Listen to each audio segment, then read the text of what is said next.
Probably everything that I know about life and about design and about beauty, I learned from Miss Boozer.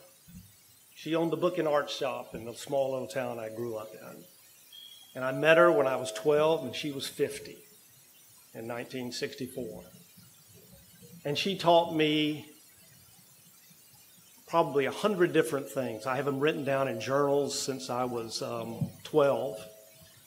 And now that I'm 63, and my wife said, you're going to go there and you're going to lecture those young people. And I said, yep, that's what I'm going to do. So I'm going to share with you those things. And when you're old, you can do that. You can say things. This is the bike. I still have the bike that I rode in 1964. That's my bike. We took out and photographed it next to a new office that I'm building in a poor area of town. And the bike is old and worn out, but it kind of represents who I am. I'm kind of old and worn out, but it can still go.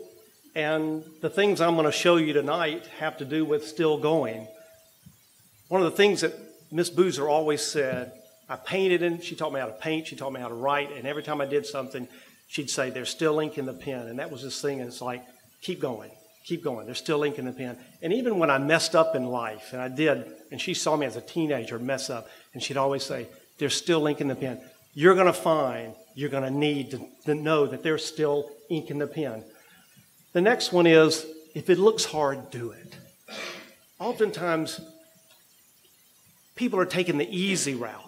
In most cases, if it looks hard, it's going to be worth doing. So I strongly recommend to you, if it looks hard, if you think for one thought that it's going to be hard, grab it as an opportunity. Go for it. This is a project I'm working on right now that my wife and my children said, you will never finish it in your lifetime. There's 37 parables in the Bible and 48 miracles. This is a book I'm working on that a different artist is illustrating each one. And it's probably going to take 10 years to do. And this is one of the first illustrations. So the book it's going to be difficult. Get off the phone. Miss Boozer answered the phone. You could answer the phone only after 3 rings and no more than 5. And she only stayed on the phone for 30 seconds. And she back then would say, get off the phone, get off the phone. I strongly recommend you to get off the phone. Put it aside. This is a project I'm working on right now that is totally get off the phone. I'm working with a client who is a successful developer, and I'm designing little retreats. And the area that it's located on this property has no cell service. And so these are just little contemplative pods that you go in and you just think. And that's my deep prayer for this next generation, is that you get off the phone. Don't worry about what others think is good. Do what you think is good, and I'm telling you, ignore the praise and ignore the cursing and the hisses. It makes no difference, because you're going to have both, and you can get consumed by both. Ignore them both. And don't design. This is a new line of furniture that we're introducing. I introduced a company years ago, and I failed, and my wife said, do it anyway. And this is the next line of furniture I'm designing. These are the pieces I've designed. Architects like Bobby McAlpin are designing. Architects from all over the world are helping me with the next line of furniture. Live in wonderment. Miss Boozer just lived in wonderment every day. She had a neurological disorder, and you could barely even understand it, but she'd approached every day in wonderment. All right. I think that's one of the great gifts that you can do, is just to live every day with every assignment.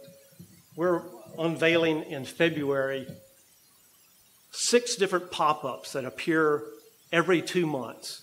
And the whole exhibit is called I Often Wonder. And it's just these things I've wondered about all these years. The first one is Sisters in DeWitt Hardware. And it's named after my grandfather. It's just a highly curated hardware store. In 2 months, it'll go out of business, and a new one comes in. It's just the things that I've wondered about.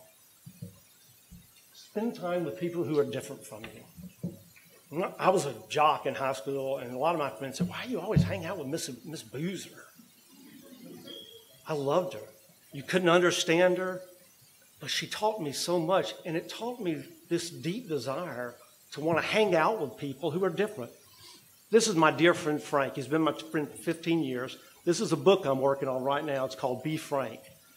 It's about 50 pages long. He's mentally challenged. He's 85. He calls me every morning at 6:15, every morning on the dot. We have lunch together.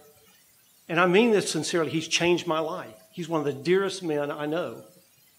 Embrace eccentricity. Love it. People think eccentricity is a bad thing.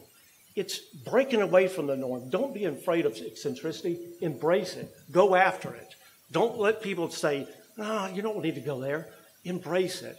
We're launching, and David knows this, other people have known this. I've been working on this project for years.